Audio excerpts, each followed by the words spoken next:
kembalikan pada teman saya.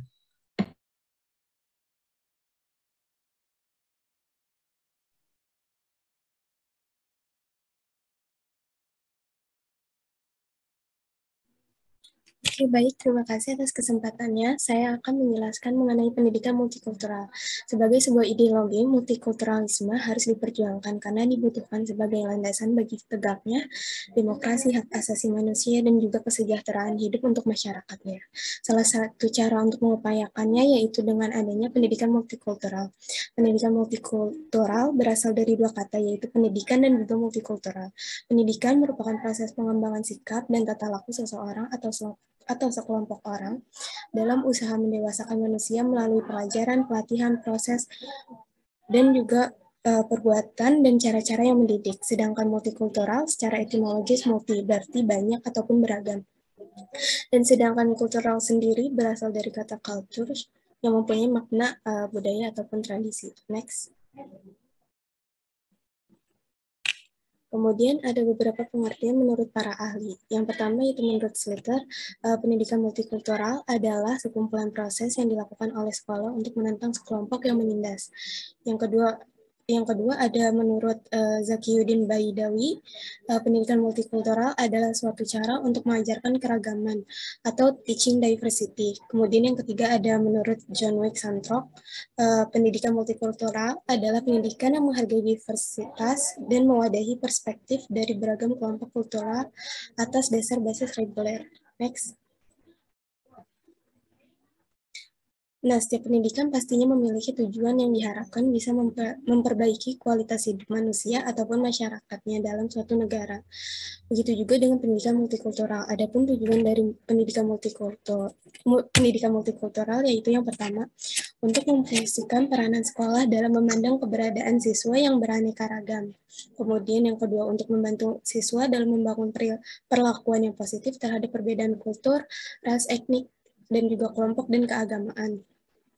Kemudian yang ketiga ada memberikan ketahanan siswa dengan cara mengajar mereka dalam mengambil keputusan dan juga keterampilan sosialnya.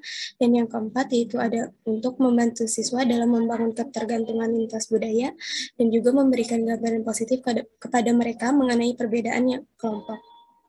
Next.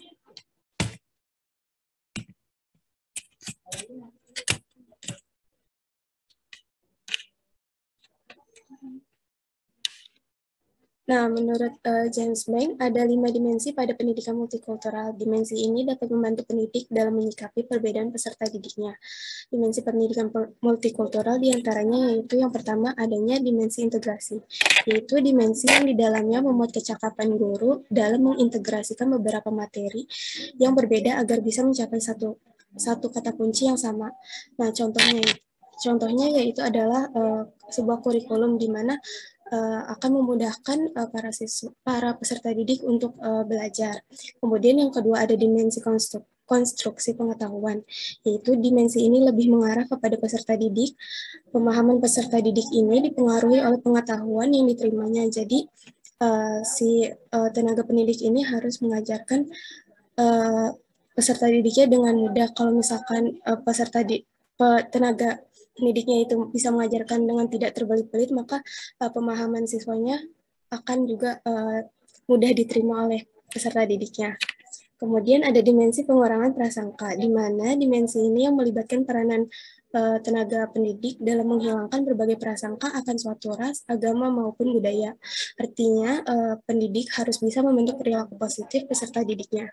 Misalnya, yaitu seseorang peserta didik yang rasis pada temannya, yang berbeda suku ataupun agama. Dalam hal ini, si pendidik harus bisa mengalihkan pandangan tersebut dengan cara membaurkan mereka, disertai dengan pembahasan mengenai manfaat dari keberagaman dan juga perbedaan dari sebuah kelompok. Kemudian yang keempat ada dimensi pendidikan yang sama. Dimensi pendidikan yang sama diwujudkan dengan seringnya guru mengembangkan kerjasama antar peserta didiknya. Contohnya gimana kalau kita sering adanya kerjasama kelompok atau kerja kelompok itu diharapkan peserta didiknya dapat berdiskusi dan juga bertukar informasi. Jadi peserta didiknya mempunyai pendidikan yang sama. Kemudian yang terakhir ada dimensi pemberdayaan budaya sekolah dan juga struktur sosial. Nah, dimensi ini dilakukan jika pendidik dan juga peserta didik selalu terlibat secara aktif. Guru harus bisa memberdayakan kembali di kelas setiap budaya peserta didik yang berbeda kelompok. Next.